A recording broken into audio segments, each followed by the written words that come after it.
Hello అండి, welcome to my channel. ఈరోజు మన వీడియోలో ఎంతో టేస్టీ అయిన ఎగ్ పచ్చడి రెసిపీని షేర్ చేయబోతున్నాను. ఇది వాటర్ తగలకుండా ఉంటే 2-3 మంత్స్ వరకు నిల్వ ఉంటుందండి.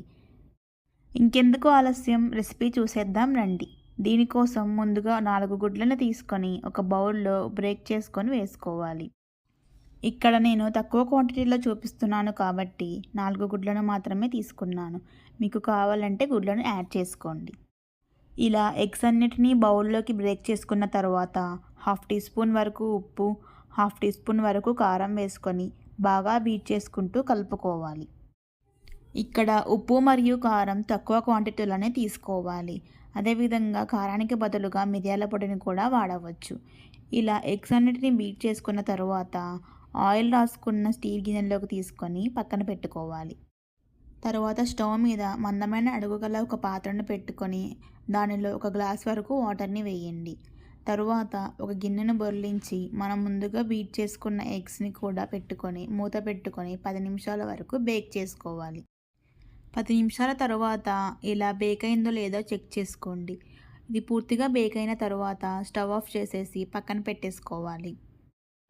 బేక్ అయిన ఎగ్స్ బౌల్ చల్లారాక దాని అంచుల వెంబడి ఇలా కత్తితో సపరేట్ చేసుకున్న తర్వాత దీన్ని ఒక ప్లేట్లోకి బొర్లించాలి. గిన్నెను బొర్లించుకున్న తర్వాత బేక్ చేసుకున్న ఎగ్స్ అనేది సపరేట్ అవుతుంది. అప్పుడు మనం ఎంత వీలైతే అంత చిన్నగా ఈ ఎగ్స్ని కట్ చేసుకోవాలి. వీడియోలో చూపిస్తున్న విధంగా ఇలా చిన్న చిన్న క్యూబ్స్ లాగా కట్ చేసుకోండి.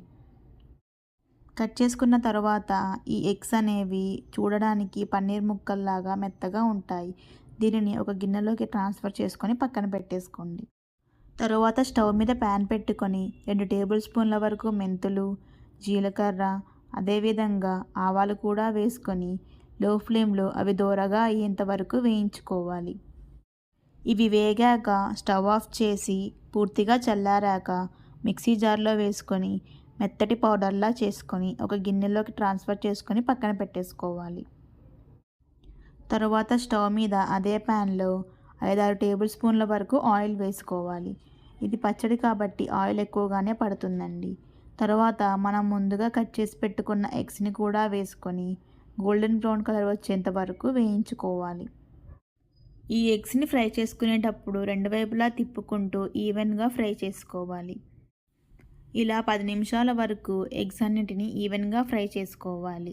ఇలా ఫ్రై చేసుకున్న తర్వాత ఎగ్స్ అనేవి కొంతవరకు ఉబ్బుతాయి. అప్పుడు పర్ఫెక్ట్గా కుక్ అయినట్టు. ఇలా చక్కగా కుక్ అయిన తర్వాత స్టవ్ ఆఫ్ చేసేసుకొని ప్యాన్ని పక్కన పెట్టేసుకోవాలి. తరువాత స్టవ్ మీద వేరే ప్యాన్ పెట్టుకొని అందులో 5-6 టేబుల్ స్పూన్ల వరకు ఆయిల్ వేసుకోవాలి. ఆయిల్ హీట్ అయిన తర్వాత 2 టేబుల్ స్పూన్ల వరకు అల్లం వెల్లుల్లి పేస్ట్ని కూడా వేసుకొని అది పచ్చివాసన పోయేంత వరకు వేయించుకోవాలి. అల్లం వెల్లుల్లి పేస్ట్ నుంచి పచ్చివాసన పోయిన తర్వాత రుచికి తగినంత ఉప్పు, పసుపు, కారం వేసుకోవాలి. ఇక్కడ నేను 2 టేబుల్ స్పూన్ల వరకు కారాన్ని వేసుకున్నాను. ఎందుకంటే కారం ఎక్కువగా ఉంటేనే పచ్చడి అనేది నిల్వ ఉంటుంది, అంతే టేస్ట్ కూడా ఉంటుంది. తర్వాత మనం ముందుగా గ్రైండ్ చేసి పెట్టుకున్న ఆవాలు, జీలకర్ర, మెంతుల పొడిని కూడా వేసుకొని కొద్దిగా వెల్లుల్లి పేస్ట్ని కూడా వేసుకోవాలి. ఇవన్నీ బాగా మిక్స్ చేసుకొని ఆయిల్ పైకి సపరేట్ అయ్యాక మనం ముందుగా వేయించి పెట్టుకున్న ఎగ్స్ని కూడా వేసుకొని కారం మిక్స్కి బాగా పట్టే విధంగా కలుపుకోవాలి. ఎగ్స్ని బాయిల్ చేసుకొని కూడా పచ్చడి పెట్టుకోవచ్చు, కానీ దానిలో ఉన్న ఎగ్ యోల్క్ వల్ల అది తొందరగా పాడయ్యే అవకాశం ఉంటుంది. సో ఇలా చేసుకుంటే 2-3 నెలల వరకు నిల్వ ఉంటుంది. ఎగ్స్కి కారం బాగా పట్టిన తర్వాత స్టవ్ ఆఫ్ చేసుకొని కిందకు దింపేసి ఇది పూర్తిగా చల్లారిన తర్వాత 2 పెద్ద సైజు నిమ్మకాయలను రసం తీసుకొని ఇందులో వేసుకొని బాగా కలుపుకోవాలి. అంతే అండి, ఎంతో టేస్టీ అయిన ఎగ్ పచ్చడి రెసిపీ రెడీ. ఈ ఎగ్ పచ్చడి చికెన్ పచ్చడి కన్నా చాలా టేస్టీగా ఉంటుంది. దీనిని వేడివేడి అన్నంలోకి సర్వ్ చేసుకొని తింటే చాలా టేస్టీగా ఉంటుంది. సో మీరు కూడా ఈ ఎగ్ పచ్చడి రెసిపీని ట్రై చేసి ఎలా ఉందో కామెంట్స్లో చెప్పండి.